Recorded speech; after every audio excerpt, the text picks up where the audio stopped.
This is the video for page 390, 391, 19 to 33 odd. Your homework was 20 to 34 even. Alright, the first question is the sum of a number and 5. So sum is add, so x plus 5 times its reciprocal is 6. Find the numbers. Oh, I probably should have finished reading the entire sentence. Okay. The sum of a number and 5 times its reciprocal. Okay, so that would be the sum of a number, so that's x plus 5 times its reciprocal, and the reciprocal of x is 1 over x, is 6. Find the numbers. Okay, so first off I'm going to multiply, so you get x plus 5 over x is equal to 6. Now this is just like the problems we were doing in the last section. So we need our LCD. Our LCD is x, so we're going to multiply that times each piece. These x's cancel, and you're left with x squared plus 5 is equal to 6x. Now you have an x squared and you have an x, so you know you're going to have to factor. So I need it set equal to 0. So I'm going to subtract 6x from both sides, leaving me x squared minus 6x plus 5 is equal to 0. So I want to factor. So x and x minus minus, and then the factors of 5 that give you 6, and I need it to give me negative 6, so that's going to have to be 5 and 1. So then you go x minus 5 equals 0, and x minus 1 equals 0. Add 5 to both sides, you get x equals 5. Add 1 to both sides, you get x equals 1. And then you need to check the original and make sure if I plug these into the denominator, I'll still get a real number. So if I plug in here, I get 5, I'm good. If I plug in 1, I'm good. So my answers are 1 and 5. Okay. If a number is added to the numerator of 12, and twice the number is added to the denominator of 12 over 41, the resulting fraction is equivalent to 1/3. Okay, so if a number is added to the numerator, so 12 plus x, and twice the number is added to the denominator, so 2x plus 41, the resulting fraction is equivalent to 1/3. So equivalent means the same as. Alright, so you can do this one of two ways. You can cross multiply because we have a fraction on each side, or you can find the LCD. I think cross multiplying in this case would actually be easier. So it's going to be 1 times 2x plus 41. I got that from this, cross multiply. Okay, and then equals 3 times 12 plus x. And I got that from right here. Okay. Now if you distribute, you get 2x plus 41 is equal to 36 plus 3x. Now just solve for x. Subtract 2x from both sides. You get 41 is equal to 36 plus x. Subtract 36 from both sides. You get x is equal to 5. Okay. Plug that back into your denominator up here just to be safe. It's fine, it doesn't give you 0. So your answer is just x plus 5. An Arabian camel can drink 15 gallons of water in 10 minutes. So 15 gallons of water in 10 minutes. At this rate, how much water can the camel drink in 3 minutes? Okay, so this is how you set this up. This is 15 gallons of water in 10 minutes. They want to know how much water can the camel drink in 3 minutes. So I need to set up another ratio over here, but you need to make sure that gallons are next to gallons and minutes are next to minutes. So they gave me 3 minutes. So where am I going to put that? I'm going to put it down here. Because remember, minutes are in the denominator. And they want to know how much water, and we know how much water would be in gallons. So this is just going to be X gallons. And now you're just going to cross multiply. When you cross multiply, ignore the minutes and the gallons. That was just to help you set up the problem. So I'm going to say 10 times X is 10X is equal to 15 times 3.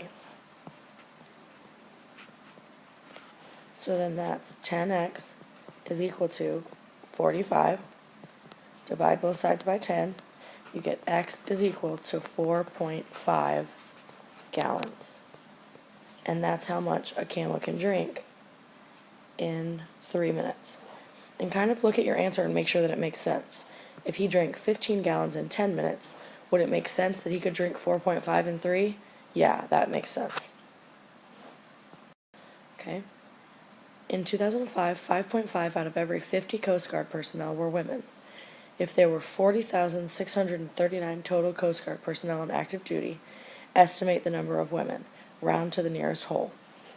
Okay? So, 5.5 out of every 50 were women. So up here, remember, this is women. And this is out of all of them. If 40,639 total Coast Guard personnel were on active duty, so is that just women or is that all? That's all. So that's going to go down here. How many of them were women? So I'm going to put X up here, X number of women. Okay? And you're going to cross multiply again. So it's going to be 50 times X, which is 50X, is equal to 5.5 times 40,639.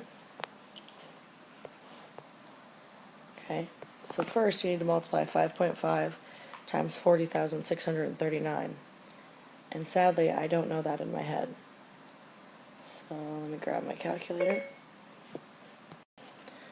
So 5.5 times 40,639 is 223,514.5. Then you're going to divide both sides by 50 to get the amount of women. And you get X equals 4,470.29. Remember, it said round to the nearest whole number. So that's just going to be X equals 4,470. And it's women. So make sure you put women. And then make sure that makes sense. If 5.5 out of every 50 were women, does it make sense that 4,470 out of every 40,639? Yeah, that makes sense. Okay. An experienced roofer can roof a house in 26 hours. A beginning roofer needs 39 hours to complete the same job. Find out how long it would take the two to do it together. Okay, so this is how you set these up. The experienced roofer, so it's one person, the experienced roofer, and he takes 26 hours. And then you add it to the beginning roofer, one roofer, takes 39 hours. How long would it take them to do it together? So that's 1 over T for together. Okay? So you have 1 over 26 plus 1 over 39 equals 1 over T. So you have to find a common denominator between 39 and 26. And the easiest way to do that is just remember I said take your highest denominator and count by it. So you do 39, and then you say, does 26 go into 39 evenly? No. So it's not 39. And then what's 39 times 2? Well, 39 times 2 is 78. So remember, we're counting by 39s. Does 26 go into 78 evenly? It does, 3 times. So your common denominator is 78. Okay, and remember, bottom into bottom times top. So 26 goes into 78 3 times. 3 times 1 is 3. And then over here you've got 39. 39 goes into 78 2 times. 2 times 1 is 2. So on the left side of this equation, you can go ahead and combine them to 5 over 78. Because you have a common denominator, so you just add the numerators. 3 plus 2 is 5. Equals 1 over T.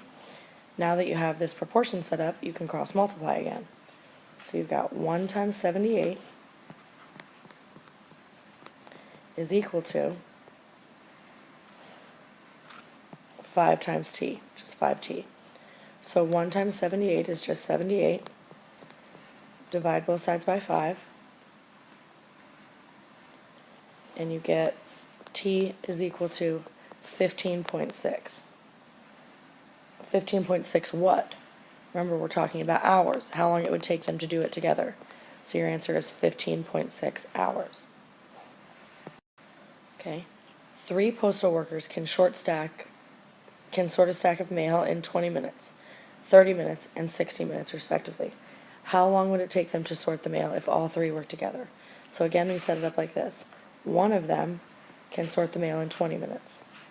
The second one can sort the mail in 30 minutes, but it's still one person sorting in 30 minutes. One person can sort it in 60 minutes. How long would it take all of them to do it together? Okay, so your common denominator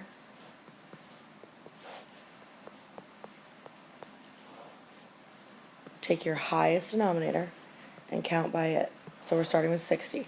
Does 20 go into 60 evenly? Yeah. Does 30 go into 60 evenly? Yeah. Does 60 go into 60 evenly? Yeah. So 60 must be my common denominator. Okay. So then you say 20 goes into 60 3 times. 3 times 1 is 3. 30 goes into 60 2 times. 2 times 1 is 2. 60 goes into 60 1 time. 1 times 1 is 1. Okay. Now we're going to put it all over one common denominator. So and then you add your numerators. 3 plus 2 plus 1 is 6. So it's 6 over 60 is equal to 1 over t. Now we can reduce 6 over 60, or you can just multiply and it'll work itself out. So we're going to cross multiply. So you end up with 1 times 60 is equal to 6t. 1 times 60 is just 60, is equal to 6t. Divide both sides by 6. So t is equal to 10. 10 what? 10 hours. I'm sorry, 10 minutes, because it was 20 minutes, 30 minutes, 60 minutes. So together, the 3 of them could sort the mail in 10 minutes. Okay, Maddie Evans drove 150 miles in the same amount of time that it took turbo propeller plane to travel 600 miles. The speed of the plane was 150 miles per hour faster than the speed of the car. Find the speed of the plane. Okay, so we need to remember that we're going to use the formula. Remember, distance equals rate times time. So you're going to make a little table. So Maddie drove is going to be the top, and then the turbo propeller is going to be the bottom. And we're going to do distance,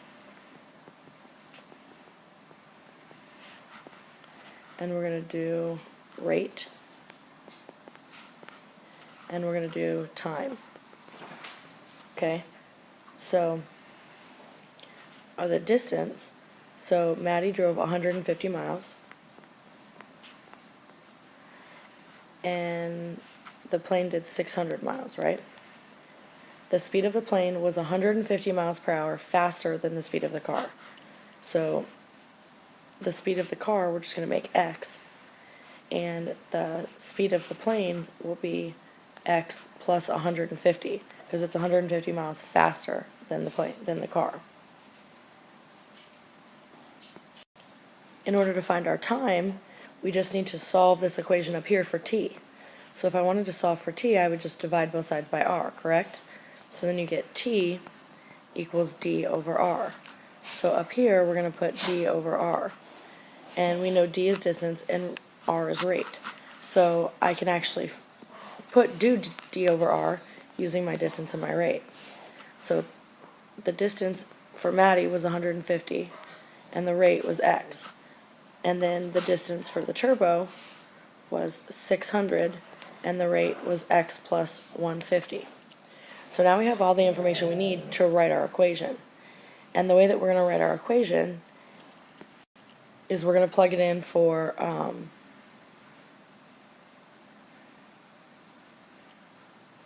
hold on, I'm having a moment. Okay, I got it. Took me a second. Alright, you just need to compare two things that you know are the same. We know for sure that the time is the same.